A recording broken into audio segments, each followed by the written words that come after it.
All right. Hi. Welcome to the presentation that is now going to be a 30-minute presentation because airports. My name is Dave Lewis. I'm a global advisory CISO for Cisco. I'm part of the Duo security team. And I'm here to talk about nothing to do with Duo security. So I'm here to talk about data breaches. And probably helps if I had actually turned on my clicker. Let's see if this is going to work. Boop. Yay. So I've been doing this for a very long time. And when I say this, I mean security in any shape or form. I have been at this for over 25 years, probably closer to 26 at this point. And along those lines, I have actually had the ability to have all sorts of jobs, from being a firewall admin all the way through to being a CISO for a power company. And along the ways, I've also suffered my share of data breaches. And it's really been an interesting adventure. So I identify myself as a hacker, and if you have a look around on Google, you'll find out that, yeah, people don't generally like hackers, but I get away with it because I'm Canadian, so. The easiest way to tell a Canadian, though, is we're usually dressed like a homicidal maniac going across a sheet of ice at a very high rate of speed. So, as I mentioned, I do work for Duo Security, which is now part of Cisco, but the reason I'm here is more to talk about data breaches. Now, apparently I have a very hard time sleeping, so what I did was that I went through and for 2016, 2017, and I'm now going through 2018's list of publicly available data breaches. And I went through them looking for commonalities, looking for anything I could do for trending analysis and things to that effect. The problem here is there was no common lingua franca between any of these. You would see all manner of things along the lines of, the laptop was stolen from the car, but it's okay because the Windows 98 laptop had a password. Yeah, not going to help you, to be entirely honest. And this is one of those things. So as I'm going through there, I realize that there's not enough coffee in the world when you're going through and reading all of these data breach reports.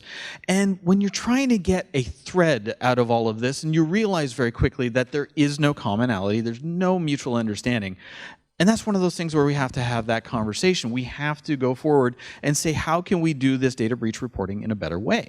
And it is absolutely not to cast aspersions on anybody who gets breached. I've lived through it myself. I know how painful it is. It's more of the lessons learned. Because when something goes wrong, we can do a lot more value by understanding that and sharing it with other people. Now, one of the best data breaches I ever saw was from when I did my degree in classical studies and archaeology. That's how I actually got started before I ever hit into cybersecurity. There was one really interesting story that I took away from that. It was the sack of Rome in 410 AD. Now, in this case, what happened is the Visigoths came, they set up shop, they completely surrounded Rome, and they said nothing in or out. Within a few short weeks, the Romans had no food left. There were no supplies left. They threw open their doors. They've demonstrated in 410 AD that the idea of having a perimeter-based security model was fractured and broken. And I apologize to the cameraman because I do move around a lot and I can see that, and he's cursing me already. So data breaches nowadays are almost commonplace. We see these all the time. And we go back to 2005, there was the big case where 40 million credit cards were breached as part of a MasterCard data breach. And then again, we had the Heartland data breach in 2009. And I remember people talking breathlessly about these events, but these were events that we had no idea how bad it was going to get at the time. We really didn't appreciate the scope we were going to get to as we jump forward in future. And a lot of this was because of something like this, XP Command Shell. XP Command Shell, and I'm going to be really evil and come off the stage. XP Command Shell is actually a script that was built into a lot of databases. And this was something that was put there for reasonable idea of managing the database remotely. Unfortunately, when these databases were promoted into production environments, we had the problem of this still being enabled, and attackers were able to breach these databases and dump all of the information. It's the law of unintended consequences at its best. And the data breaches never seem to go away. Now, a quick show of hands with folks that were good enough to show up here. How many people here are familiar with S3 buckets on Amazon or AWS? Awesome. Okay, that's great. For those that you're not familiar, these are data repositories that you can spin up, and you can put image files, you can put data files, whatever you happen to want.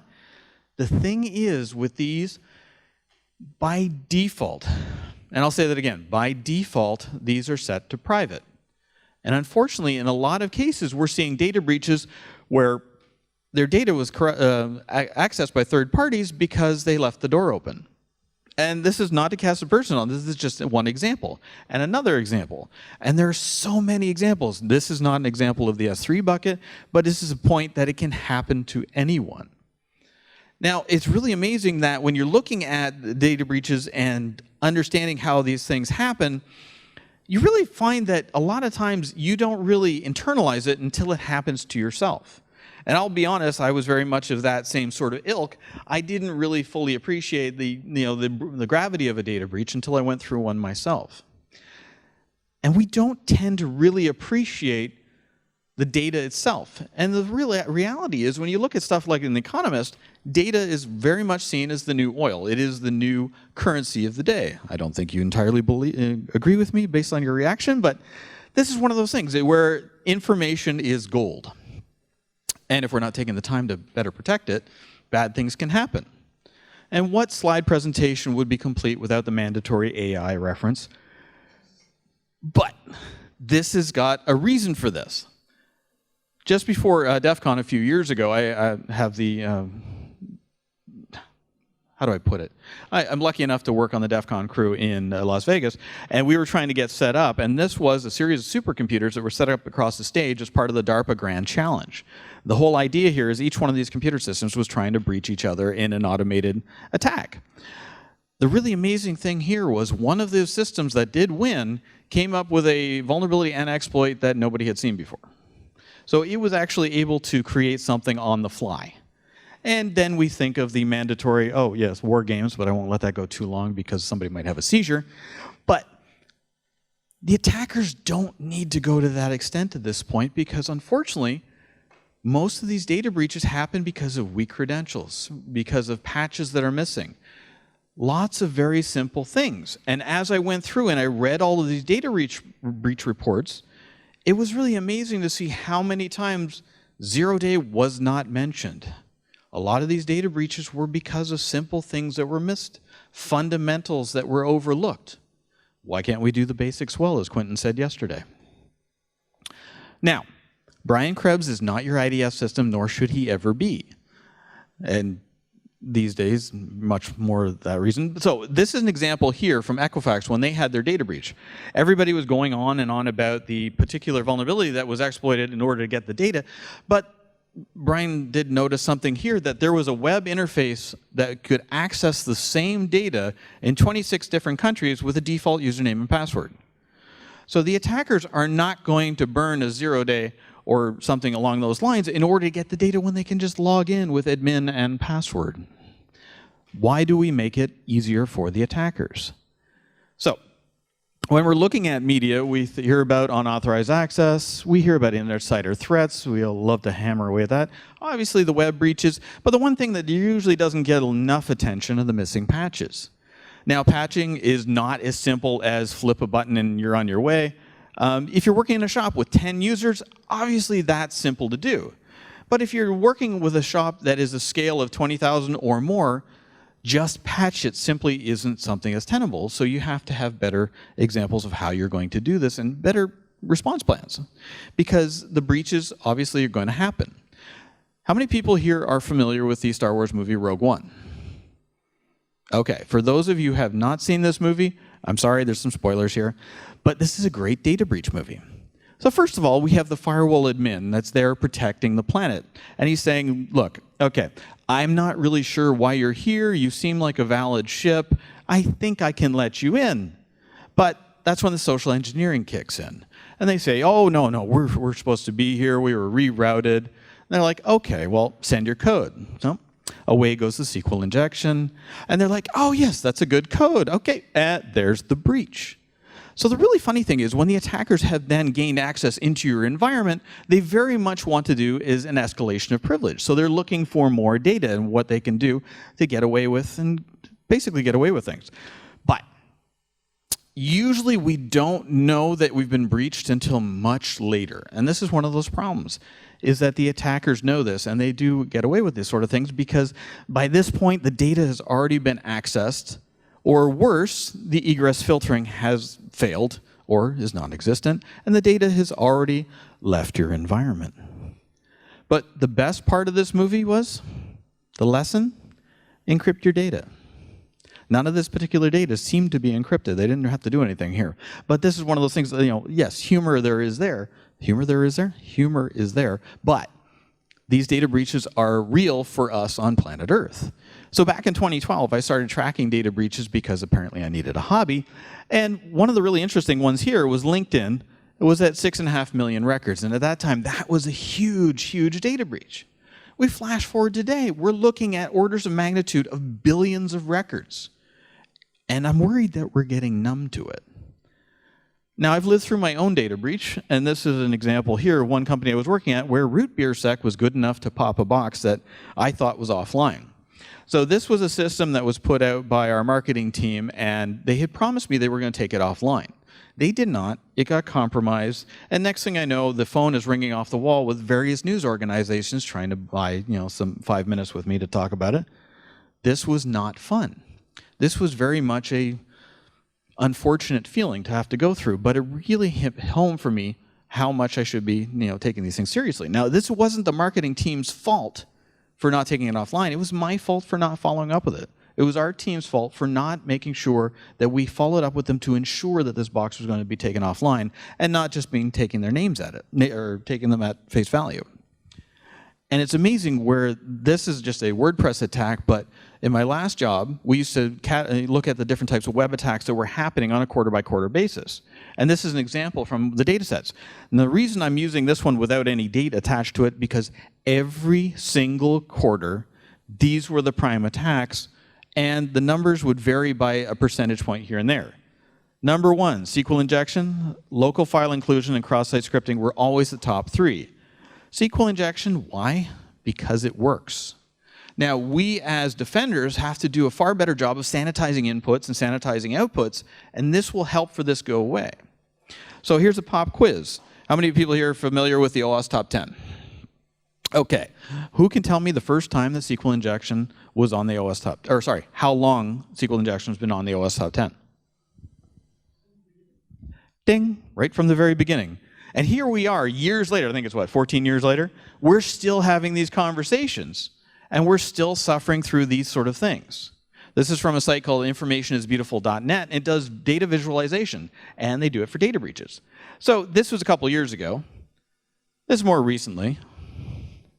So much so that they actually had to change the way they did their data representation for this particular data set because it was just an absolute smudge.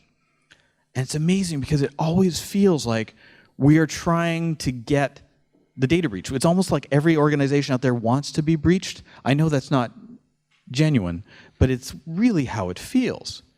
Because a lot of the times we're looking at security controls in all the wrong ways. And then Joe sneaks out of the room. Later, mate. But we're having conversations about vulnerabilities that we've known about for 10 plus years that are suddenly popping everything in sight. Why are we having these conversations about things that we've known about for a decade plus that have suddenly caused us all sorts of trouble? Why were these things not solved? This is a question we need to look and have an introspective discussion with ourselves. Anytime there's a data breach, there are costs involved. There is the cost of investigating the incident. You may want to bring in one of the shops out there that are going to go and say it was this particular evil empire over here, or whoever we're mad at this week. You want to look at the cost of remediating those findings. In one organization that I was at, where I was showing you that one particular data breach, we've had this whole list of remediation findings that had to be dealt with, and the person that was in charge of IT said, oh, we accept the risk. That did nothing to solve the problem. All of the issues that had been identified remained long after I left that company. What's the cost to recover? So if we look at, for example, Sony Pictures, when they had their data breach and they had their systems scrubbed right to bare metal, think about that if it happened to your organization today. How much money would it cost to rebuild to a point where you're now functional again? This is a real painful prospect. You got to look at the cost of communication. How are you going to handle that data breach? If you are a publicly traded company, For example, you have a fiduciary responsibility to you can come in, I won't bite. Fiduciary responsibility to your shareholders as well as your customers to make sure that you are doing the best job at securing these things, and you need to communicate that message to external stakeholders, internal stakeholders, and there's a cost involved there. If you're doing a emergency PR group or your internal PR, whatever it happens to be, there is a cost involved. And then you have to look at the legal fees as well. There could be lawsuits. In a lot of cases, there are. And compliance penalties that could be leveraged. These are always fun. For anybody that has to deal with Europe, GDPR, I'm sure, has got you sleeping less at night. So another one, too, is loss of revenue. There are organizations out there, like one company that I worked at in particular, where the CEO sent out an email, and this email was not supposed to leave the company itself. This email said some negative financial information, and then within, it was roughly 7 seconds of that email going out, it had left the building 27 times. One of those times went to a reporter. The stock basically crashed 20% that day. These are things that are real. These are things that can happen. I know I've lived them. And also you want to worry about customer attrition and your stock valuation. The really interesting side note here is one of the side gigs that I have is I work with a boutique analyst firm called Securosis, and we did an analysis looking at how stocks performed after a data breach. The crazy thing was almost uniformly, their stocks went up. That is troubling. Maybe there is an incentive for people to get breached.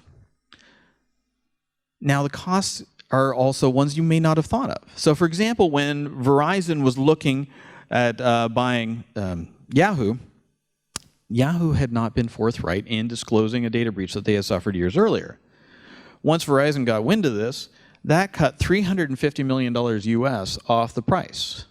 So there is a real financial point to be made there.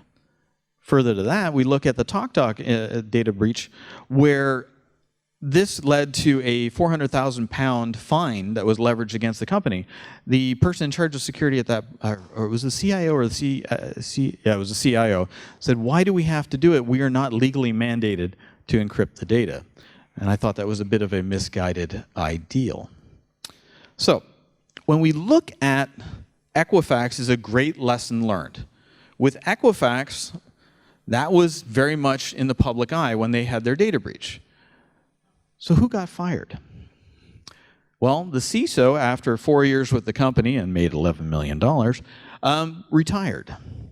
Actually, if you're a CISO and you can make $11 million in 4 years, I'd like to know where they work because I want that job. The CIO retired. And I'm sure the CEO was fine. Oh, wait, no. CEO retired with a $90 million US parachute. And in this whole thing, who did they blame? One guy in IT. This was indicative of a far deeper problem. You want to make sure that you are not looking for the one scapegoat. This was symptomatic of a much larger problem afoot with this particular organization. And hopefully this will stand out there as a lesson learned. Because look at it from your perspective of your organization. What if your entire C-suite was shown the door, or retired, suddenly? How would your company respond? And it was not just Equifax. Their competitor had a similar problem a few days later, where suddenly their TransUnion website was doing this. Installing malicious Flash packages. So attackers were good enough to mess with them as well. Now, when you're looking at doing security in your own organization, one of the things you want to do is you want to look for allies. There are teams out there that can help you get your job done. Compliance is a great example. The compliance team, which is one that I'll have to be purely honest, I used to deride myself, are a group of people that can very much help you build bridges within other parts of the organization. They can help you go through, excuse me, they can help validate your own plans. They can help you look at things from a different perspective that you may not have looked at before, because mistakes are going to happen in the strangest places. So when these mistakes happen, you want to make sure you have these allies. So this is a story where back in the 90s, I was working for a defense contractor in the United States, and it was odd that they let a Canadian in, but I was okay with it. I got really mad because the client site that I was working on was constantly being attacked by this one particular IP address. So one day after no sleep, because that's the way I did things back then, I went after them. I hacked back. So this is an example of why you should never hack back, especially when you're sleep deprived. When I went after this site, I got into their systems, I left a note for them because I wasn't going to tear everything down, and I said, look, these are the issues that I found with your particular site, and also I'd appreciate it if you would stop attacking our site, and I left a burner email address, and then I left. Feeling very proud of myself, I thought, okay, I've done a wonderful thing here. Yeah, a couple days later I got an email. They said, wow, thank you very much for the list of things that you found. We've been able to remediate that, and we really do appreciate it. But we just wanted to point out that you missed 1 octet in your IP address. It's like, what? I had, in fact, transposed a couple of numbers, and I had gone after somebody totally different, but they were appreciative, and that could have gone very much a different way. So here I am thinking that I'm hitting back against the attacker when inadvertently I had gone after some totally innocent third party. This is just a great example of why hackback never works, because mistakes are going to happen. And it's not just me. This was a great example here where I had a vulnerability scanning vendor who will remain nameless said, look, we're going to scan your entire IPA block. We'll give you a sample report so you can see how it is so you can buy our product. And I went, okay, full block, great. I was working for a power company at the time, and we dealt in Class Bs. So I said, yeah, here's our Class B. And they went, oh. We were kind of hoping for a Class C, and I'm like, well, we don't do that. So I got this report a few days later, and they printed it.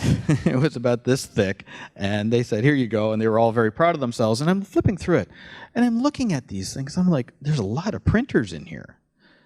There's a lot of printers in Shanghai, in Beijing, and I'm like, we don't have operations. Oh, no.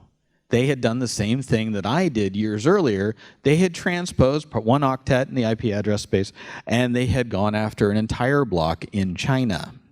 So I'm like, hey, congratulations, you've just committed an act of digital warfare. So they were really, really feeling bad about it and super apologetic, but I did learn very quickly that printers are a serious issue in China. But these mistakes are going to happen. And we have to learn how to take these as lessons and share them with others to make sure they don't do the same mistakes. And these lessons are many. This is a great example. I was working for a power company where they had this application that was promoted into production, and when they did this, they had bypassed security. We were the part of the gating process to make sure that it was vetted before an application was promoted into production. So this is not the actual website. This is just an example where I did view source. Right there, just so we make sure we're perfectly clear, this was how I looked at their web application, because this was the first thing I did when I finally got to look at it. This was the reaction of the application manager when I showed them what I found in the source code. And when I say source code, I mean HTML. Commented out in the HTML was admin and password. And I tried it, and it worked from their administrative page. I was able to gain full access. So we took that offline very quickly. Now, my first reaction was one of absolute disdain, but I made sure that I didn't blow my foot off, because this was an example where I had not taken the time to impart to them the security requirements that we had to make sure that an application was safe and secure before it went online. So this was a lesson learned for ourselves where, in order to avoid a data breach, we have to make sure that we're communicating this information forward. Because I really couldn't get mad at them because we never had that conversation. They did what they were good at, was writing an application, but at no point did anybody communicate that to them. Safely fix that one after the fact. But sometimes you'll fix things and you'll find out much later that, yeah, they didn't stay fixed. One company that I left, well, this happened. A coworker sent me an email and said, you're not going to believe this. Remember that server that you fixed before you left? I said, yeah. The one where we had 72 meetings in order to get it done? Yeah. Well, they re-enabled it. So this particular URL, if you put the, right at the end, /etc password, that was publicly available to anybody who wanted to look. This is a frustration that you have to be aware of, that even when you fix things, sometimes they'll get undone because people very often use tools and use things in a way that you just don't expect. or sometimes they'll ask for things that just don't work. Because these data breaches can happen literally to anyone. The first time I ever gave this talk, this particular company here, and this is not to disparage them, but this literally was an hour before I gave this talk the very first time, their entire database was dumped onto the site. My friend Bob Lord put it very well in that he described a data breach as going through a state of vertigo. And I agree with him completely. When I went through my own data breach, I didn't know if I was coming or going. I didn't sleep for several days. Now, the thing was, there was only 192 accounts on there. None of them are actually existing anywhere in our enterprise. It was only reputational risk, or reputational damage in that case. But still, it really, really stung. And mistakes will happen. The Morris worm is a great example. It was code that was released apparently accidentally. It was never supposed to do what the author had intended, yet it caused all sorts of damage. Now, as a security professional, we tend to look at everything as a tactical response. We are never really paying enough attention to the strategy. We tend to be very tactical. And we also tend to align against ourselves. And in many cases, we eat our own. So if somebody in the security profession does something wrong, we tend to gang up on them. And this is something we need to stop doing collectively, because we need allies. Another ally is the audit team within your own company. Now, I worked at one bank, and it was fantastic, and I say that very tongue-in-cheek. The audit team literally were trying to have, how do they put it, my pelt on a wall. They wanted to tear me down because I was leading the security team, and they built out their metrics based on how many times they found something we did wrong. I made it my purpose to sit down with them and say, look, how do we make this so it's a mutually beneficial conversation? He was so caught off guard by this that he actually sat back in his chair and stared at me for a moment and then said, I had never thought of it that way. He had literally always thought of it as taking out my team. And I was like, this is not going to further the conversation. So we were able to sit down and have these sort of conversations, and he was able to help by testing our breach and incident response plan, which I'm sure everybody in this room has. Look at the risks and benefits of information sharing within our own organization as well as other organizations that were in a similar market space. And, well, compliance is often the adult in the room, but so is audit, which is a typo. Because when you're having these conversations and you have these allies within your own organization, you are better suited to give the bad news when it happens. Because the bad news is going to come eventually. And you have to really focus on not so much the 0-day, but the 100-day. My favorite example are SQL quarterly patch releases. Oracle patch releases that come out every quarter. And invariably, when I would speak to a DBA, I said, well, when's the last time you applied these? And he's like, oh, 2 years ago. And it's like, but what about the other ones? It's like, oh, it's okay, we have a firewall. I wish I was joking, but that's just it. It happens over and over again. It'll happen in your own organization. And I see some nodding heads. So what do? You got to start where you are. You have to look at building out a risk register in order to understand what those risks are within your own organization. You have to be able to go through and say, these are the things that we need to address, and build out a mitigation plan for all of these. Because patching is not as simple as just flipping a switch and saying, okay, we're done. It really isn't. If you're in a 10-person shop, sure, that's manageable. But very much like Quentin mentioned yesterday during the CXO panel, if you're dealing with a shop of 20,000 or scaling above, it's not that easy. And we need to start looking at how we stop threats earlier. How do we protect using, making sure that we're looking at DNS as a great example. We're looking at how we're doing our patch cycle, how we're doing network zone segmentation within our own organization. One company I worked at years ago, I was able to sit at my desk in Toronto, and I could query directly systems in our offices in Malaysia, but there was nothing in between, and there was also no logging to show where I was coming from. We need to build out better security paradigms in order to make sure, did I just say paradigms? I'm going to go sit in my shame closet. We need to build out better structures because we're constantly being asked to innovate. And it's very difficult to innovate when the plane has already taken off, when you're trying to build that plane in flight. And things are going to happen, but these war stories are the ones you need to learn from. In one organization that I worked for, it was amazing. We had organizations in North America called RIA and MPAA that showed up, and they were very angry with us because we were downloading all sorts of movies and files, and they said, you know, we're going to fine you if you don't fix this. And we said, what on earth are you talking about? And they showed us where they were allegedly being done, and we thought, this is very odd, because the information they had did not mention or did not measure up with our office in Southeast Asia, and the logs simply didn't measure up. We had somebody local in the region who flew over to that particular country and had a look, and it found out that the folks in that office had built a stub network off the perimeter router. So, lesson learned on our part, we were looking at the firewall logs, but the router logs, apparently we weren't collecting at that particular location, so they had actually put a tap in between and created their own network, and they were downloading movies and files. So sometimes something that looks very bad can also be a great lesson, because you're able to take that and move on in a better way. Because these gotchas are going to happen in places you don't expect. In one power company I was working at, it was used to be part of one large company, but it had been split into 5 separate organizations. We had this weird routing error and nobody could understand it, so we went out and did what techies do. We went out onto the raised floor and we got the tile lifter, and tile number 1, no, nothing there. Tile number 2, no, nothing there. Tile number 3, oh, hey, hi. There was a Cisco 1750 blinking back at us from under the floor that nobody knew what it was doing there.